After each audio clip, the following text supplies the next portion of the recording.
little bit of a high-end review for you guys today. This is the HE1000 V2 planar magnetic headphone from HIFIMAN. Now let me give you a bit of a background on myself and the headphones that I've owned to give you an idea as to what this is sort of up against. So I've got things like the LCD3, the 800Ss, the AHG K1000s even, and I've owned the HE1000 V1 as well as things like the Oppo PM1 and other open back planars, even the HE560. So, I mean, I've definitely sort of refined my taste, and I definitely have a sound signature which I like, which I tend to love a sort of detailed yet still soft and smooth sound. So I never really gelled with something like the 800 or the 800S without EQ because they were just a bit too bright, a bit too analytical. I'm definitely a fan of things like the LCD3 sound. So you can imagine when I bought my HE1000 V1, which is famed for having a very smooth, soft, almost electrostatic-like presentation, I was very, definitely very curious. And now we have the HE1000 V2s, which I'll be very excited to talk about. So, starting off with the build, HIFIMAN has always had an issue with build. From my 560, which had the gimbal problem that would just sort of rattle and move around, which this actually kind of does, it's almost loose, to my HE1000 V1, which had a sort of bump in the metal, which was dented in places, which sort of creaked when it rotated. I mean, this V2 doesn't have the same creaking problem, but the other one's very scratchy, very brittle, and the headband just would sort of move around freely. The HE1000 V2 definitely fixes on that. It's definitely a better built headphone than the V1, but it still has its issues in the sense that the veneer it's just a thin wood veneer. It's nothing like the Odyssey LCD3 or LCD2 Zebrano or Rosewoods, which are sort of a thick ring of wood. This looks like something that's just been stuck onto a piece of metal.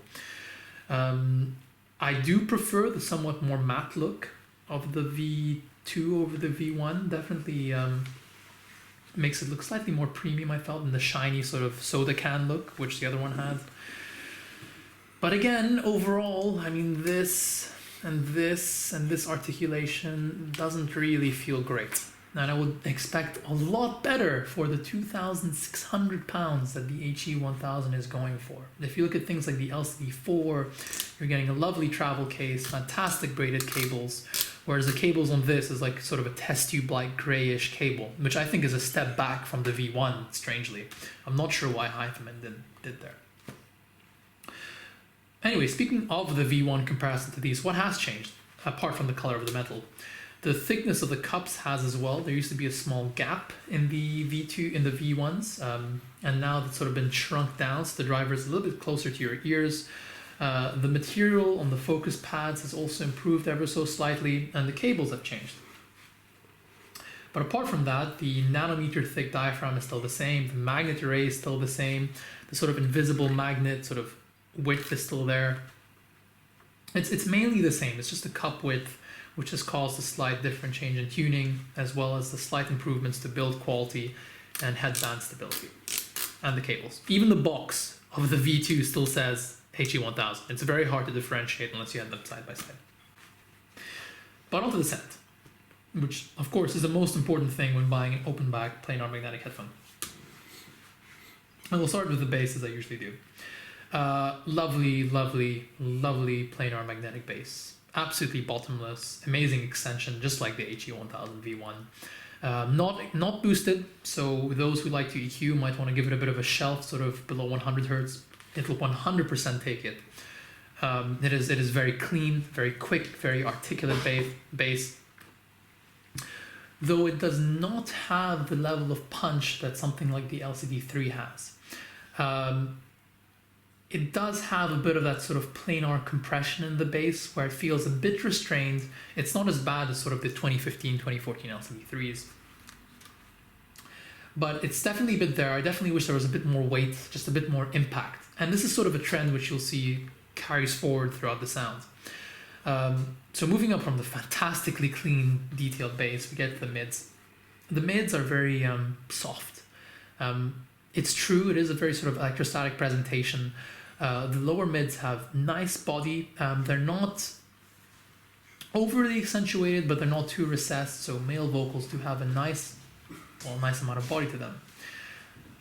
But then we get to the upper mids and sort of towards the lower treble, and that's where I start to have a problem with these, because there's almost this, it's not grain because I can hear the detail, it's not harshness because I can hear everything crisply, but it's just a bit of aggressiveness in this otherwise very smooth and subtle sound.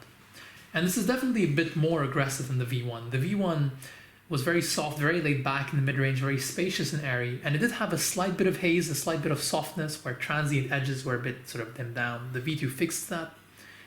Just is ever so slightly harsh now, slightly aggressive, and takes away from that initial character which I loved about the HE1000 V1. And this continues also to the lower and sort of mid-treble, where again it's the transient edges are definitely sort of dimmed. They're definitely soft. It doesn't have the most aggressive attack ever, but it still somehow sounds a bit hazy, a bit cloudy, almost a bit harsh, even though you can hear all the details. It's a very weird sound.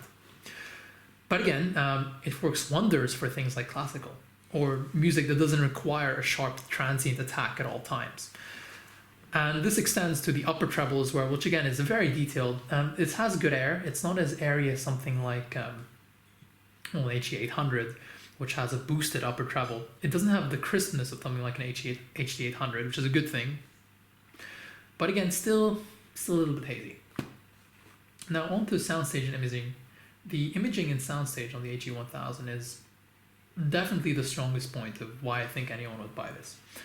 It's a very, very tall presentation, which you don't get on many headphones. If you look at the 800, sure, it's very wide and does have that holographic effect, but it's not tall.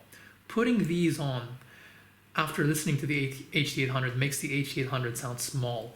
That's how big and tall and almost cocooning and cloud-like the sound is. Albeit slightly hazy, as I keep on saying now.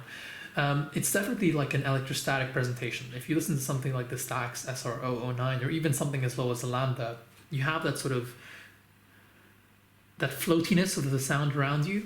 Almost like a ball of sound, and you definitely get that with something like the HE1000, which does wonders for things like acoustic music, where you can actually feel like you're inside the guitar rather than the guitar just being sort of somewhere behind your eyelid. And it's definitely special, and I haven't heard a headphone that could do that. I mean, even the LCD4, which, you know, it has some of the best detail retrieval I've seen, some of the best tonal balance. I really do like the LCD4. This still has that very special width and scale, which not many other headphones have. So what do I think about the HE1000 now with all the competition? Now these can be had on Head5 for about 1,200, 1,300 pounds. Would I buy these for 2,600 pounds? Absolutely not. I think they're too much of a sort of flavor headphone in the sense that they have this special soundstage characteristic, but not the best tonal balance, or not the best detail retrieval, or not the best transient response. I still think 2,600 is a bit too much to pay for this one special feature. But at 1,200, if you have an HD800 and want a different flavor, or if you have an LCD3 and want a planar magnetic headphone that's a bit more aggressive almost, a bit more neutral, with a much bigger soundstage, then definitely I think the HE1000 V2 is a fantastic headphone to have, almost like a secondary headphone. It's definitely a great headphone for anyone's collection. It's definitely a trademark. It's a staple in the planar magnetic world. I think this will sort of be one of those headphones that's remembered in history as being one of the best.